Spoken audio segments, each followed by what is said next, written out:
पुरानी बात है। एक विशाल जंगल में बहुत से पशु पक्षी रहा करते थे।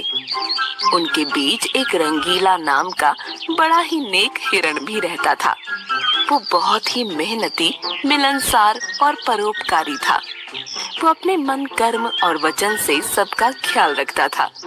किसी का स्वास्थ्य खराब होने पर वो हालचाल लेने के साथ साथ उसके उपचार की भी व्यवस्था करता था। वो जहाँ रहता था वहाँ अपने मेहनत से चारों तरफ हरियाली फैलाए रहता था। एक बार रंगीला स्वयं बीमार पड़ गया। उसे ऐसा बुखार चढ़ा कि उतरने का नाम ही नहीं ले रहा था।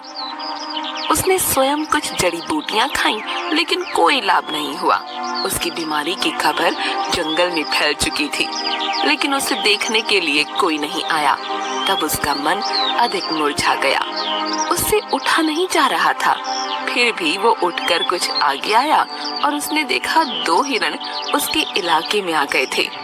वो बड़ी बड़ी हरी हरी घास खा रहे थे। उन्होंने जब रंगीला को देखा तो मुस्कुराने लगे। अरे रंगीला, कैसी है तुम्हारी तबीयत? हम तो तुमसे ही मिलने आए हैं, तुम्हारा हालचाल जानने आए हैं। हाँ रंगीला, हमने सुना तुम्हारी तबीयत बहुत खराब है, तो हमसे रहा नहीं गया, इसीलिए चले आए हैं। अब बताओ कैसी तबीयत है? तबीयत में कुछ फर्क नहीं आया है, अब कोई दूसरी दवा लेनी पड़ेगी। हाँ हाँ, अच्छी दवा लेना, अपना ख्याल रखना। तुम आराम करो, हम चलते हैं।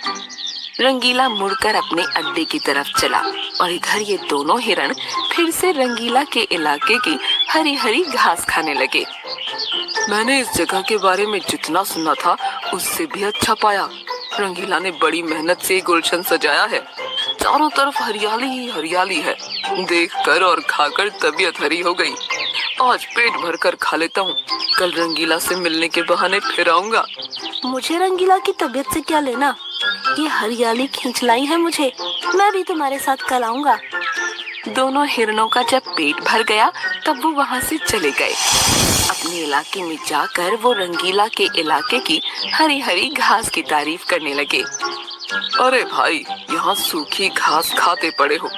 जाओ रंगीला के दरबार में, वहाँ चारों तरफ हरियाली ही हरियाली है। वहाँ जाओ, रंगीला का हालचाल पूछो और पेट भरकर हरी हरी घास खाओ। रंगीला बहुत अच्छा है, बड़ा नेक है। उसके बीमार होने पर भी हमें हरी घास खाने के लिए मिल रही है। इससे अच्छी बात और क्या हो सकती है? बहुत सारे हिरणों की टोली बन गई और सब रंगीला के पास पहुंच गए उसका हालचाल पूछने। पहले तो रंगीला को इस बात की बड़ी खुशी हुई कि कितने सारे लोग उसका हालचाल जानने के लिए आ गए। उसके बाद का नजारा देखकर उसका सर ही चकरा गया। सारे हिरण उसके इलाके की घास खाने में जुट गए थे। कुछ हिरण फल भी खा रहे थे। उनके पास सर उठाकर इधर उधर देखने की भी फुर्सत नहीं थी। रंगीला बेचारा मन ही मन सोचने लगा कि ये लोग मेरे पास 2 घड़ी भी नहीं रुके और घास खाने के लिए जुट गए। अब यही हाल रहा तो मेरे इलाके की सारी घास साफ हो जाएगी। मेरे खाने के लिए भी कुछ भी शेष नहीं बचेगा। कुछ देर बाद रंगीला का एक मित्र मोनू भालू आ गया। उसे आने में देर हो गई थी। माफ करना दोस्त, मैं तुम्हारे लिए औषधि की तलाश में गया था और मुझे बहुत दूर जाना पड़ा। औषधि तो मिल गई, लेकिन आने में देर हो गई। इसे तुम खा लो और जल्दी से ठीक हो जाओ। रंगीला ने औषधि खाई और उसे कुछ समय के बाद आराम मिलने लगा। उसका दोस्त मोनू उसके साथ ही रुका रहा। 2 दिन के बाद रंगीला की तबीयत ठीक हो गई, लेकिन उसके खाने के लिए न घास बची थी न कोई फल बचा था। उसकी सारी मेहनत पर पानी फिर गया था। वो उदास हो गया। दोस्त रंगीला, मैं जानता हूँ ये मतलब का संसार है। ज्यादातर सब दोस्ती का दिखावा करते हैं, सब अपने फायदे की सोचते हैं। तुम चिंता मत करो, हम दोनों मिलकर गुलशन सजाएंगे, एक नई दुनिया बनाएंगे। इस कहानी से हमें इस बात की जानकारी मिलती है कि मन में कपट रखने वाले मित्र शत्रु से भी ज्यादा खतरनाक होते हैं। बहुत दिनों पुरानी बात है। एक जंगल में एक भालू रहता था। वो बड़ा दयालु था। मुसीबत के समय वह सदा सबकी मदद किया करता था। उसके इस स्वभाव के कारण जंगल के सभी जानवर उससे बहुत प्यार करते थे। एक दिन भालू को प्यास लगी और वो पानी पीने नदी पर गया। वहाँ उसने देखा कि नदी के किनारे एक बड़े से पत्थर के नीचे एक मगरमच्छ दबा हुआ है और दर्द से चिल्ला रहा है। भालू ने उससे पूछा, मगरमच्छ भैया, ये क्या हो गया? तुम इस पत्थर के नीचे कैसे दब गए? मगरमच्छ ने उत्तर दिया, क्या बताऊं भालू भैया, मैं मछलियां खाकर नदी के किनारे आराम कर रहा था। ना जाने कैसे उस बड़ी चट्टान का ये टुकड़ा टूटकर मुझ पर आ गिरा। बहुत दर्द हो रहा है, मेरी मदद करो, इस पत्थर को हटा दो, जिंदगी भर तुम्हारा एहसानमंद रहूंगा। भालू को उस पर दया आ गई, लेकिन उसे डर भी था कि कहीं मगरमच्छ उस पर हमला न कर दे। इसलिए उसने पूछा, देखो मगरमच्छ भैया, मैं तुम्हारी मदद तो कर दूं, लेकिन वादा करो कि तुम मुझ पर हमला नहीं करोगे। हाँ, मैं वादा करता हूँ। मगरमच्छ बोला। भालू मगरमच्छ के पास गया और उसकी पीठ से भारी पत्थर हटा दिया, लेकिन पत्थर के हटते ही मगरमच्छ ने भालू का पैर अपने जबड़े में पकड़ लिया। भालू कराह उठा और बोला, ये क्या भाई, ये तो धोखा है, तुमने तो वादा किया था। छोड़ो मुझे धोखेबाज। लेकिन मगरमच्छ ने भालू का पैर नहीं छोड़ा। भालू दर्द से चीखने लगा। कुछ ही दूर पर एक पेड़ के ऊपर एक तोता आराम कर रहा था। उसने भालू की चीख सुनी तो नदी किनारे आया। भालू को उस हालत में देख उसने पूछा, ये क्या हुआ भालू भैया? इस धूर्त मगरमच्छ की मैंने मदद की और इसने मुझ पर ही हमला कर दिया, मुझे बचाओ। भालू ने कराहते हुए मगरमच्छ के पत्थर के नीचे दबे होने की सारी कहानी सुना दी। क्या कहा? ये मगरमच्छ पत्थर के नीचे दबा था और फिर भी जिंदा था? मैं नहीं मानता। तोता बोला। हाँ, ऐसा ही था। मगरमच्छ गुर्राया और अपनी पकड़ भालू के पैरों पर मजबूत कर दी। हो नहीं सकता। तोता फिर से बोला। ऐसा ही था तोता मियाँ। भालू बोला। बिना देखे तो मैं नहीं मानने वाला। मुझे दिखाओ तो जरा कि ये मगरमच्छ कैसे उस पत्थर के नीचे दबा था और उसके बाद भी जिंदा था। भालू भैया, जरा इस मगरमच्छ की पीठ पर वो पत्थर तो रख देना, फिर उसे हटाकर दिखाना। तोता बोला। मगरमच्छ भी तैयार हो गया। वह भालू का पैर छोड़कर नदी के किनारे चला गया। भालू ने वह भारी पत्थर उसके ऊपर रख दिया। मगरमच्छ तोते से बोला, ये देखो, मैं ऐसे इस पत्थर के नीचे दबा था, अब यकीन आया तुम्हें? नहीं भालू भैया, ये मगरमच्छ मदद के काबिल नहीं है, इसे ऐसे ही पड़े रहने दो, आओ हम चलें। तोता बोला। इसके बाद भालू और तोता वहाँ से चले गए। मगरमच्छ वहीं पत्थर के नीचे दबा रहा। उसकी धूर्तता का फल उसे मिल चुका था। इस कहानी से हमें यह समझ आता है कि हमें हमेशा मदद करने वाले के प्रति कृतज्ञ रहना चाहिए।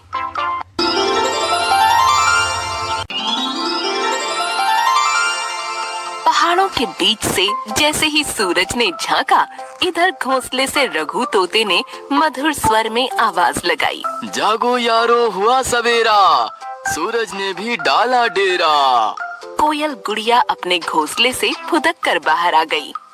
रघु भैया, ऐसा लगता है सूरज की पहली रोशनी तुम्हारे घोंसले में ही पड़ती है, सबको उठाने लगते हो। ऐसा है बहना, जो जागेगा वो पाएगा, जो सोया समय गवाएगा फिर रोएगा पछताएगा। दाना खाना पाना है तो पहले दौड़ लगाना है। सभी पक्षी जाग चुके हैं, लेकिन मंगू कबूतर अब तक सोया है। देर रात तक उछल कूद करता है, कोई कितना भी समझाए वह कहाँ मानता है। गुड़िया, तुम सही कह रही हो। मंगू देर तक सोता है और उठने के बाद किसी से मांग कर खाता है। इसके बाद एक दूसरे के पास जाकर चुगली लगाता है। दूसरों के झगड़े देखकर उसे मजा आता है। सब उल्टे सीधे काम करने में ही अपना समय बिताता है। रानी, ऐसा है, मंगू के बारे में मैंने भी बहुत सुना है, उसे भी देखना पड़ेगा। अरे हाँ, देखो आसमान में बादल भी छा रहे हैं। अगर पानी बरस गया तो मामला बिगड़ जाएगा। जल्दी जल्दी दाना पानी का इंतजाम कर लो, मंगू को मैं देख लेता हूँ। सभी पक्षी अपने घोंसलों से निकलकर चारे की तलाश में उड़ गए। रघु तोता मंगू के यहाँ पहुँच गया। अरे मंगुआ, तेरे लिए क्या अलग से सवेरा होगा? घोंसले में अनाज का एक दाना नहीं है और तू आलसी राजा की तरह सो रहा है। मंगू जब नहीं जागा तो रघु तोते ने चोंच मार दी। मंगू हड़बड़ा कर जाग गया। कौन है? मंगू राजा के सामने गुस्ताखी। रघु तोते ने फिर से चोंच मारी तो मंगू होश में आ गया। माफी रघु भैया, गुस्ताखी के लिए माफी दे दो। दरअसल मैं अपने सपने में राज सिंहासन पर बैठा था। मेरे सामने तरह तरह के फल पेश किए जा रहे थे। फिर राजा का मिजाज तो आप जानते ही हैं। चल उठ जा, नहीं तो सपना ही देखता रह जाएगा। हाथ में कुछ नहीं आएगा। उपवास करके दिन भर आंसू बहाएगा। चुगली और चमचागिरी करके पेट भरने की आदत अच्छी नहीं है। जल्दी से तैयार हो जा। भैया आप चलो, मैं 1 मिनट में पहुंच जाऊंगा। लाला के गोदाम के पास नंबर लगाऊंगा। रघु तोता वहाँ से उड़ा और चारे के लिए निकल गया और इधर आलस ने फिर से मंगू को जकड़ लिया। मौसम बड़ा अच्छा है, ठंडी हवा चल रही है। मेरी आंख बंद क्यों नहीं हो रही? 5 मिनट सो लूंगा तो कौन सी दुनिया इधर की उधर हो जाएगी। वो राजा वाला सपना बड़ा मजेदार था। इतना कहते कहते मंगू फिर से सो गया। तेज हवा चली, तूफान आ गया और पेड़ की एक मोटी डाली टूटकर मंगू के घोंसले के ऊपर आ गिरी और वह उसके नीचे दब गया। बचाओ बचाओ, कोई तो आओ, इस डाली को हटाओ, मर जाऊंगा तब आओगे। सारे पक्षी भोजन की तलाश में निकल गए थे। पेड़ पर घोंसलों में कुछ बच्चे ही बचे थे। अब बच्चे बेचारे मंगू की क्या मदद कर सकते थे? काफी समय बीत गया। अब कुछ पक्षी पेड़ पर आ रहे थे। उन लोगों ने मंगू की आवाज सुनी और उसकी हालत देखने लगे। मोटी डाल के नीचे वह बुरी तरह फंसा था। बचा लो भैया, बचा लो। अरे मंगू, ये डाल हम नहीं हटा पाएंगे, हाथी ही हटा सकता है। यहाँ आसपास तो कोई हाथी भी नहीं रहता। तो क्या मंगू भैया ऐसे ही दबे पड़े रहेंगे? कोई तो रास्ता निकालो, भैया को बचा लो। सब पक्षी मंगू के बारे में ही बातें कर रहे थे कि रघु तोता आ गया। अरे क्या हुआ? इतनी भीड़ क्यों जमा हुई है? अरे रघु भैया, मंगू के घोंसले पर डाल गिर पड़ी है। वे नीचे दबे हुए हैं, उनका निकलना बड़ा मुश्किल है। अब आप ही कुछ उपाय करो तो बात बने। रघु मन में सोचने लगा और उसने कुछ मन में विचार करके चोंच से उस मोटी डाली को छू लिया और एक चमत्कार हुआ। डाली हवा में कुछ ऊपर उठ गई और मंगू लपक कर बाहर आ गया। वह घायल था। रघु भैया, आपने चोंच लगाई और मेरी जान बच गई। ये आपने कैसे किया? यही तो मैं भी सोच रहा हूँ। तू बहुत घायल हो गया है, मेरे पास आ जा। रघु ने मंगू को चोंच लगाई और मंगू खुशी से फुदकने लगा। भैया, मेरा दर्द तो ठीक हो गया। ये भी आपकी ही कृपा है मेरे भैया। अरे जादूगर हो आप। देखो मंगू, अब तुम ठीक हो गए हो। जाओ, अपने दाना पानी का इंतजाम करो। झूठ फरेब चुगली और चमचागिरी से दूर रहो। अरे भैया, आपकी आज्ञा सर आंखों पर। चुगली और चमचागिरी तो मुझे आती नहीं। हाँ, कभी कभी इधर की बात उधर कर लेता हूँ। कुछ प्रचार प्रसार तो होना चाहिए। जाकर दाना पानी का इंतजाम कर लेता हूँ। मंगू, मैं तुम्हारी नस नस से वाकिफ हूँ। ये प्रचार प्रसार की आदत छोड़ दो, वरना जिंदगी से लाचार हो जाओगे। दूसरों के बीच झगड़ा कराते कराते एक दिन तगड़ा झटका खाओगे। भैया, आपने आंखें खोल दी है। अब कर्म करूँगा और दुष्कर्म से दूर रहूँगा। अरे भैया, वो देखो, कबूतर के 2 बच्चे नदी में गिरकर बहे जा रहे हैं। उन्हें बचाना होगा। मंगू झट से उड़ा और इसके पहले रघु तोता उन बच्चों के पास पहुंच गया। वह तेजी से नीचे गया और उसने दोनों बच्चों को चोंच से छुआ और वे पानी में इस तरह ऊपर आ गए जैसे जमीन पर चल रहे हों। रघु ने दोनों बच्चों को अपने पंजे से उठा लिया और बाहर लाकर बिठा दिया। उन बच्चों की माँ कबूतर आ गई थी। रघु भैया, मेरे बच्चों को बचाने के लिए आपका बहुत बहुत शुक्रिया। यह दोनों उड़ने की जिद में पानी में गिर गए और बहते चले गए। दूसरे दिन रघु ने मंगू को सवेरे सवेरे दाना लेकर आते देखा तो उसने बहुत खुश होकर उसे शाबाशी दी। उसे उससे ज्यादा खुशी तब हुई जब मंगू दाने लेकर अपने पड़ोसी घोंसले में बुलबुल के बच्चों को खिलाने लगा। शाबाश मंगू, तुम ये बड़ा अच्छा काम कर रहे हो। मुझे विश्वास है तुम अब प्रचार प्रसार वाले इधर उधर के काम से दूर हो। हाँ भैया, मैंने आपकी बात गांठ बांध ली। सवेरे उठने, आलस का त्याग करने, अपना कर्म करने, सबकी मदद में बड़ा आनंद मिलता है। इतना व्यस्त रहता हूँ कि कोई बदमाशी करने का विचार भी दिमाग में नहीं आता। ये हुई ना बात मुन्ना, कर भला तो हो भला।